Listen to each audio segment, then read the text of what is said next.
Welcome and thank you for joining us. Today we have Quentin Q. Williams. Welcome, Q. We're very happy to have you with us today. Thank you, Miriam. I am blessed to be here as well. It's a privilege and an honor to be involved in this organization and be able to support in this way, especially having been in similar seats to a lot of the people watching this. I am a concussion survivor myself. Playing football in the Big Ten was full of hits, that's for sure. So I can go into a little bit more of my story in a little bit. But are we all good to go? Just want to check. Yeah, cool. Yep. So tonight's topic is something that's really near and dear to my heart. It really influenced my own recovery, my own process as I moved through the concussion journey, post-concussion syndrome, all the confusion that comes around with that, especially being a former athlete, confused about my mental health, confused about confusion itself, if that's a thing. And yeah, so we're talking tonight about the 5 keys to psychosomatic healing. And it's exactly what I focus on in the work that I do today. But before I get in too deep, I want to just tell you a quick story. So it was 2019, just a few years ago, and I was invited to a leadership development program in San Diego. And it was a very immersive, in-person, very in-your-face type of training. And I remember being asked a really powerful question in one of the experiences and one of the exercises that completely changed it all for me. It changed the way that I think about my body. Even having been a yoga teacher in a past life, being a almost professional athlete, being very in tune with my body and also my mindset, but never really seeing the connection. This question changed it all for me. I was asked if it was over today, if something happened and today it was over, and how would I feel like I lived? Would I feel like I played all out like I did in my sport? Would I feel like I held back at all? Would I feel like I held back any parts of my love, any parts of myself, any parts that are in the crevices of my psyche and my personality, any parts of myself that I left in my childhood that hadn't been kindled in a long time? Was I holding back any parts of my gifts, the things that I had to give to the world, the things that I had to show, the wisdom that I had within me? Was I holding that back? And if I was, why? What was holding me back from that? Was it my post-concussion syndrome journey? Was it other things? Was it my fear of being judged? Was it my fear of screwing up, pursuing my passions or pursuing my dreams, and having my ego kind of get in the way? Right? We all go through that. We all have our own fears, and we all go through the whole emotional spectrum. But this question, if it was over today, how would you feel that you lived? Would you feel like you played all out? Did you hold back? That question really shifted things for me because, like a lot of questions, I hadn't been asked that question in a long time, you know? And I started to realize that there's a lot of questions that I wasn't asking myself. And really, it took a coach, a third-party perspective, other people in the room, a team really, to ask those deeper, more important questions to help me really wake up to my genius, wake up to my gifts, wake up to everything that was already inside of me. I just had sort of hidden, and I like to not focus so much on like why I have those things hid or what holds me back from it, and just more so focus on unleashing it. And through that, finding healing. So we're talking about psychosomatic healing and the connection specifically between the mind and the body and how it all interplays. Because what's cool about that question was after I was asked that question, the week after, I started living differently. I started choosing differently. I started operating differently. My ways of being were absolutely different. And that was a conscious choice. I wasn't forced. I wasn't required to do this. I was awakened to these possibilities, to these deeper parts of myself. And so as I operated from these new ways of being, everything in my post-concussion syndrome journey shifted. And so all the vision symptoms that I had, all of the nausea, all of the headache, all of the confusion, all of the anger that I had, all of the emotional reactivity that I had that I wasn't used to. None of this was I used to, right? As a high performing athlete, I was not used to any of that. And so all of that shifted. And I was actually working with Dr. Hillier, who some of you have maybe met with before. He's probably given a talk on here before. He's on the board just like me. And he was my doctor at the time. And he actually, he witnessed it. He saw my symptoms get better week by week. And he was amazed by how quickly things got better through a subtle but significant shift in my mindset and the way that I was operating. So practically what that looked like was like, I had been thinking about starting a business for 7 years, been dragging my feet on doing that, worried about all the things that could go wrong and worried about all the steps being perfect. And finally, I made the commitment to do it and put myself out there. That, among many other things, led to me having momentum again, really. And again, those shifts that I had in my post-concussion journey. So my vision got better, my symptoms got better. And even today, like I have almost no symptoms. And I don't want to marginalize that at all, because I think that everyone has a unique experience with post-concussion syndrome. I had my own struggles. They were different than everyone else's. You all know concussion, every single one's different. And mine came from a football game my senior year in 2012. And I wish I would have came out of the game. I wish I would have popped myself out and taken care of myself. But knowing what I know now, that would have been a much easier decision.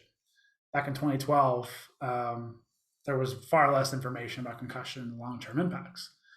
So I tell you that story because it really influenced me and influenced the way that I show up and what I teach. So about me, Miriam introduced me as a mindset coach. I support predominantly, current and former athletes in the mindset and the transition from sport to real life, because that was my experience.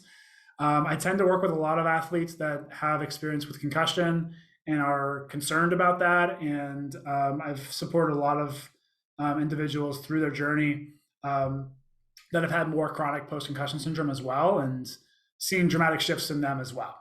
It's been really, really incredible to see it applied. I have a master's in sports management. I have been leading men's groups for over 4 years. That's one of the best ways that I know to support men in particular, is get them around community. So all the men and women and everyone that showed up today, thank you for joining community, because I think it's one of the most powerful tools, and we'll talk about that. So let's jump in. What is psychosomatics? It's kind of a big word. It doesn't get thrown around that often, but it's the lifeblood of a lot of things that you already experience day to day. When you hear about the Superman pose, if you've heard about the Superman pose, if you're going in for a big interview or about to give a big speech, I didn't do this today, but maybe I should have. You can increase the size of your body. You can literally stand up on 2 feet and put your hands on your hips like this and make your body big as if you're Superman. And psychologically, that will shift your confidence. That will shift the way that you show up, your ways of being, through just an embodiment, just through shifting your body. So that's one example of the mind-body connection that psychosomatics has. Simple. And you see this in the animal kingdom as well. You see peacocking, these small little birds that can get super big and scare off prey, right? Or not prey, but, carnivores, right? And so this is within us, as human beings. So psychosomatics really just is the mind-body connection. If you've ever done yoga, you know a lot about that. If you've ever done breath work, which we'll get into in just a second, You'll see how the body and how we breathe is connected to our emotions and our emotional state. And we can also shift that. So it's not necessarily mind controls the body also controls the mind. So it's not a chicken or egg scenario. It's really a cycle, if that makes sense. So they're connected to one another. And so there's hacks that we can make, like the Superman pose, to make us feel better, to make us feel more in line with what we want. So why psychosomatics? I see them as such powerful tools because psychosomatics, as an athlete, I knew the power of the mind. Like I knew it, I knew how powerful it was. I was actually a baseball player, and that's one sport that everyone says is 90% mental, right? Like how you show up to the plate, how you show up on the pitcher's mound dictates how you actually perform. It's not so much about your swing or your strength. And all my football friends didn't really get that. They saw it as like, I got to lift more weights, do more of this, do more of that, practice more reps so that I can be better on the field. I can push more people around. And I had the opposite perspective. I said, if I can train my mind, I've seen how it works on the baseball field, it's going to work on the football field too. And it did. And that also ties in like things like preparation and confidence and visualization. Those were all like the name of the game. And they are now in sports psychology. These are the things that are most pervading when it comes to sports performance. So it doesn't just apply to real life. It applies to sports performance, the whole gambit, and concussion recovery. And so I want to jump into it, and I want to really make this experiential for everyone that's joining or watching the recording. And I'm going to break down each of the 5 keys to psychosomatic healing, and they're going to be really simple. And I'll break them down, but I'll go over them really quickly. So the first is relax.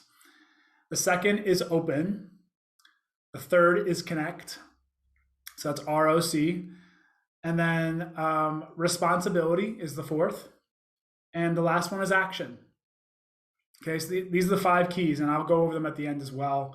You don't have to take notes right now. We're going to experience them first, and it'll all probably land a little bit deeper. So what we're going to do first is everyone's going to have a comfortable seat. We're going to do a little bit of box breathing. We're going to relax. That's the first step, the first key. So if you understand anything about psychosomatics, you understand that our mind and our body are connected, like I mentioned. So we can shift our breath in order to shift our neurochemistry and our psychology. And so you'll get to experience that right now. And really, we have 2 nervous systems, right? We have a parasympathetic nervous system and a sympathetic nervous system. Of course, going through concussion, recovery, it's very important that you can tap into your parasympathetic nervous system and do it at will. Because often through concussion recovery, we are hyper, drilled into that sympathetic nervous system, that fight or flight, go, go, go, always doing. This will be a tool for you to use to relax, a really simple one. I even have this listed on Insight Timer. You can actually just Google it or YouTube it, box breathing, but I'll take you through it really quick. So we'll do 10 rounds of this, and it's really simple. I want you to close your eyes if you're comfortable and just listen to my voice, and I will guide you through an inhale and an exhale. And in between those breaths, we're going to actually hold the breath just for a few moments, okay? So we'll inhale for 4 seconds. We'll hold the breath for 4 seconds at the top of the inhale. Then we'll exhale for 4 seconds. And then we'll hold the breath at the bottom. So it's just shaped like a box. Up, hold, down, hold. Okay? This is something the Navy SEALs actually use to calm their nerves. So let's do that. Go ahead and sit nice and tall, nice and relaxed. Try to get your spine nice and tall. Try to open up your ribs. So if your shoulders are rolled forward, try to open up the shoulders. This allows you to get more oxygen into your lungs because your ribs control your lungs. So go ahead and release out all the air in your belly. And we're going to breathe through our nose. So take a deep breath in through the nose for 4 seconds. In. 3, 4. Hold the breath at the top. 2, 3, 4. Exhale. 2, 3, 4. Hold the breath at the bottom. 2, 3, 4. Inhale. 2, 3, 4, hold the breath at the top. 3, 4, exhale, nice and smooth, nice and steady. 3, 4, hold the breath at the bottom. And inhale, nice and smooth. Hold the breath at the top. Exhale. Try to smooth out that breath, nice and steady. Hold the breath at the bottom. No need to strain, but take that deep breath in. Fill up a little bit more. Hold the breath at the top. Exhale, nice and smooth. Hold the breath at the bottom. Inhale. Hold. Exhale. Hold the breath at the bottom. We'll do one more breath for good measure.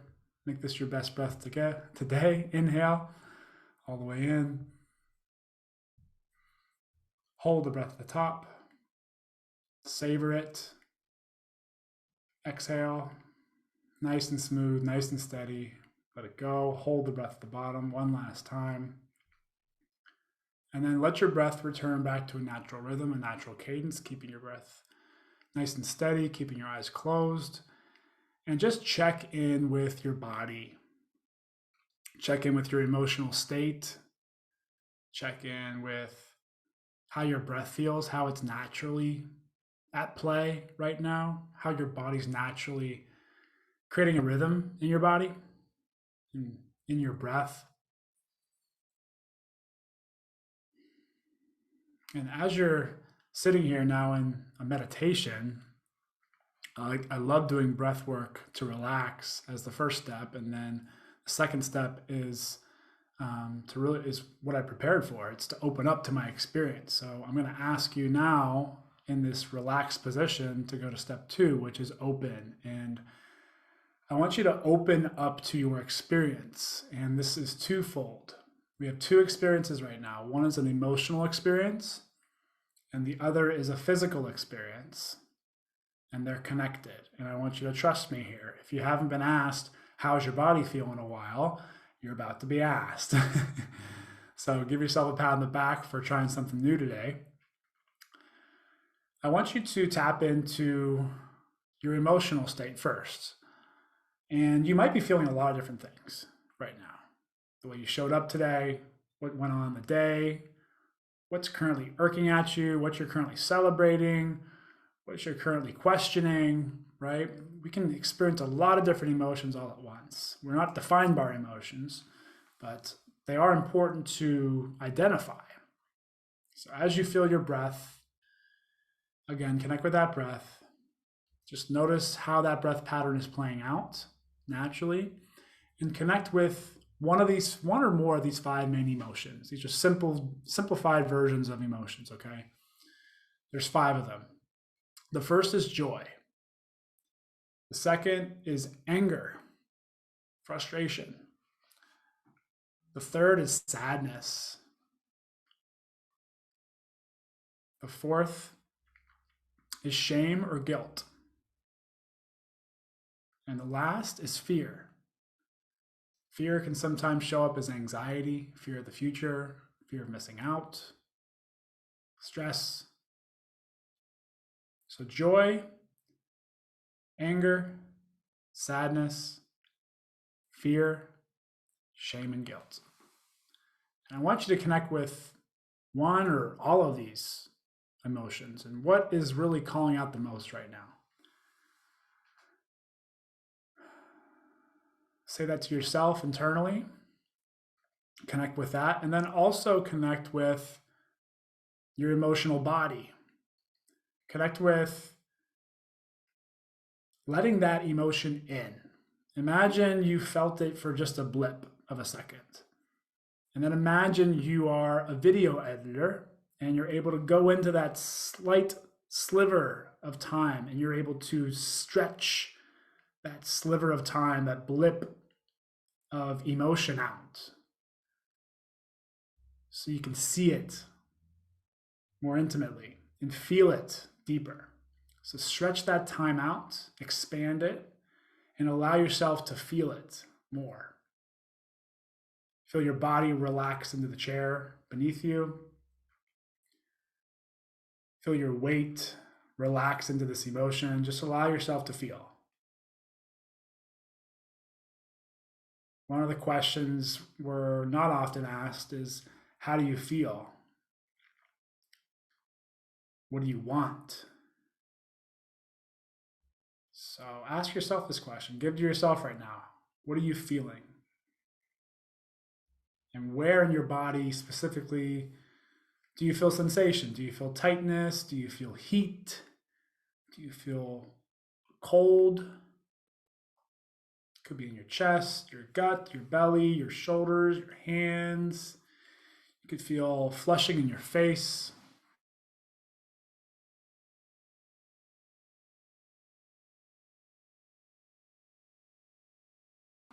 Body. Take a full scan. We're opening up. This is the second step, opening up. Okay? So breathe deep into this. Use your breath as a tool to open up deeper. Take 2 deep breaths on your own. Connect with what you're currently experiencing. Nothing to judge, nothing to identify with. You're just identifying it. And in a moment here, we're going to open our eyes and we're going to jump to step 3, which is connect. And you'll have the opportunity, if you would like, to connect and share openly. This is the part where we allow ourselves to identify with our authenticity and share. Share that emotion, share that physical sensation that we experience. By sharing our experience, we create connection, we create community, we open the door for vulnerability. And often by connecting and sharing, opening, we can even solve some of our deepest problems just by talking, just by sharing. So I want to give everyone the opportunity to do that tonight if you feel called. However, if you don't feel called, you can pass and you can take this on your own to somewhere other part of your life if you feel called to share elsewhere. So let's release out all the air from the breath, from the belly, and take one last breath together all the way into the belly, into the chest, into the ribs. And exhale all the way out. Okay. And whenever you're ready, start to move your body around, start to flicker your eyes open, and give yourself a pat on the back. You've made it through step 2, and we're on to step 3. So this is an opportunity to connect. And we don't have many people joined online live right now, so but I will give everyone the opportunity. So I'll go first, and I'll share that I am currently experiencing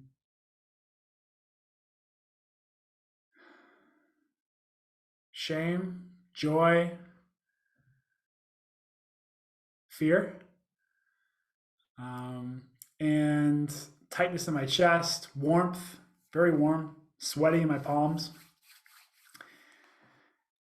And the way I share this is I'll say I'm here and I'm in. So I'm here and I'm in. That's the way to end this. So to check in and do this together, you could say, my name's Q. I'm feeling this in my body. I'm feeling this in my soul, and I'm here and I'm in. So would anyone else like to join and share what they felt?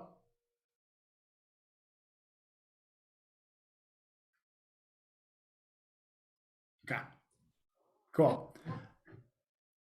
All right, so we'll move on to step 4. Oh wait, I think I see someone maybe coming on. Yeah, I'll share. Oh, you want to share? Yeah. Great. I'm Miriam, and I felt joy and sadness, and I'm here and I'm in. Awesome. Would you care to share in your body where you felt either of those? Yeah, I think when you said constriction in the chest, Mm-hmm.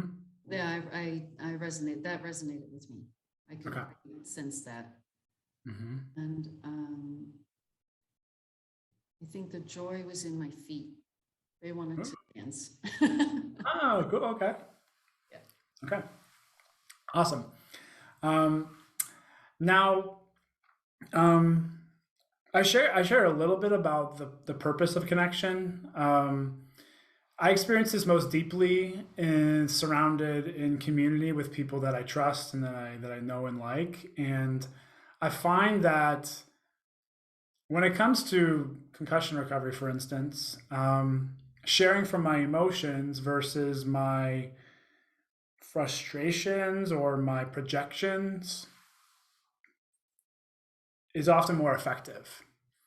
So, if I could think of an example right now, just in life, this might be,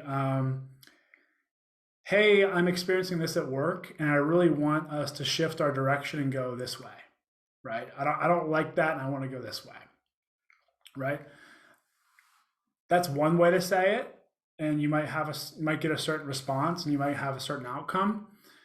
But what would it sound? What would it feel like if I were to say instead, right now I'm feeling afraid that the direction we're going could lead us astray, that X, Y, and Z could happen. I'm feeling sad that my idea isn't getting across. I feel upset that my ideas aren't being validated, or I feel they aren't being validated. And I would love and really appreciate if we could consider this direction. And that might have a different outcome. It at least would open up the opportunity for someone to address those emotions that you are responsible for, but you're also responsible for communicating if you're experiencing them, right? And so that leads us to the next step, which is responsibility. The fourth key to psychosomatic healing is responsibility. And what I really mean by this is just big picture. I like to bring it back to a sports analogy. Are you on offense right now, or are you on defense? Are you being defensive? Are you protecting your ego in the way that you're showing up, in the way you're asking questions or addressing people, addressing life, right? Are you on the defense trying to get your head above water? These are things to check in with, right? As opposed to the opposite would be on offense. I'm being proactive about my communication. I'm taking responsibility for the football, right? For football terms, right? I'm taking responsibility. I am leading the charge. I have a vision for where we're going and what I think we can do and how we can get through this. I'm not committed to my ego being right. I just want the vision to succeed, right? That's the difference between playing defense and playing offense. So that's responsibility in my book. I might not be responsible for my concussion happening or not being taken out of the game or not receiving proper care, but I'm responsible for where we go from here. And that really comes back to the question that I was asked in that program, which was, if it was over right now, how would you feel about the way you lived? Were you playing defense the whole time? Or were you playing offense? Did you play all out? Did you try to score? Or were you just trying not to lose? So reflect on that. And that's just a tool right there between offense and defense to check in with yourself. How am I showing up with responsibility? And from that responsible place, all of this would be supportive and great. But if we don't take action on that responsibility, we don't move from responsibility, from offense, what good is it, right? So the last key to psychosomatic healing is action. It's actually taking action. Just to review really quickly, we started with relaxing. did box breathing to slow ourselves down. We opened up to our experience, our emotional and physical sensations, our experience. We connected, we shared openly. You had the opportunity to do that. And we shared openly from a responsible place, from offense, right? We checked in with ourselves on sharing from an offensive perspective, knowing that we're in control, that we guide the ship and we choose our destiny, right? And so from here, we can now take action. And so the question I like to ask about this, I actually have two great questions. One is, if I'm speaking from offense, not on defense, what's it going to take from me to shift? To either shift into offense if I'm on defense, or what's it going to take from me to push the ball forward? What's it going to take from me to make sure the team scores, to make sure we're best set up to succeed? And that's where action really comes in. It can be really easy to criticize, the quote unquote man the arena. That's the old adage, the old speech by Dwight, I think Eisenhower, I want to say. But it's a beautiful speech about the man the arena.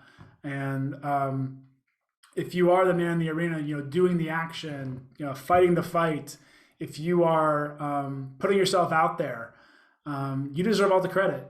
The critics out there will always be loud, but what really matters is the man in the arena. And so what's it going to take from you to shift and lead with vulnerability, and lead and put your heart out there, put your full self out there, and play all out? And I think that's a really helpful reflection, powerful question. What's it going to take from me? Not from someone else, not what's it going to take for, me to get better in my concussion recovery. Like maybe it's a certain doctor showing up, a certain provider showing up. How can I take responsibility, ask for what I need, ask for what I want, ask for support, right? Take matters into my own hands to get the support that I need and take responsibility for that. I think that's huge.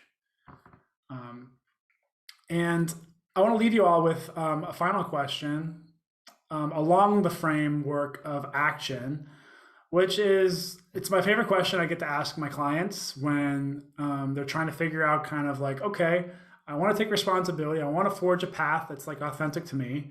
And I want to go, I've relaxed, I've opened up, I've connected, I'm responsible now. I realize that. Now, how can I take action? How can I take the right action? And I asked them, okay, if you were to give a TED Talk on something, what would you give a TED Talk on? And that is one of the most powerful questions, because it has people really reflect on, like, if they had one message to give the world, if they had one legacy, one piece of information, one,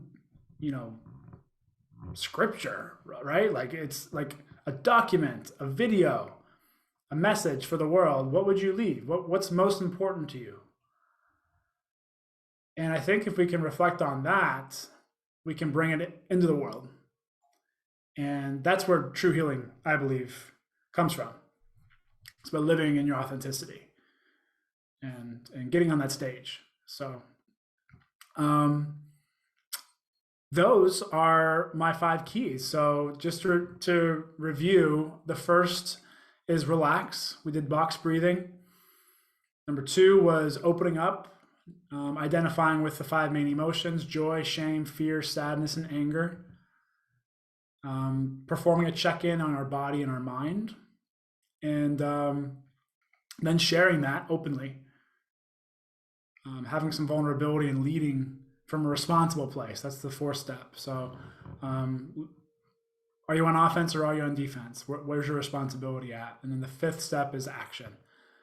So I leave you with that question. If you were to give a TED Talk, what would it be on? I think a lot of people here might have something along the lines of concussion, or, why it's so important and what is so misunderstood. And I invite you to stretch outside of that box, right? To stretch into the person that you've always been, right? with or without concussion. You're allowed to give 2 TED Talks, by the way, too. They allow that. So, that's my review. Those are the 5 keys to psychosomatic healing, and I'd love to open it up to questions. Like I said, this is going to be very experiential, so hopefully you got to experience this and feel it for yourself, and you walk away with some tools to practice and to take this in your own life.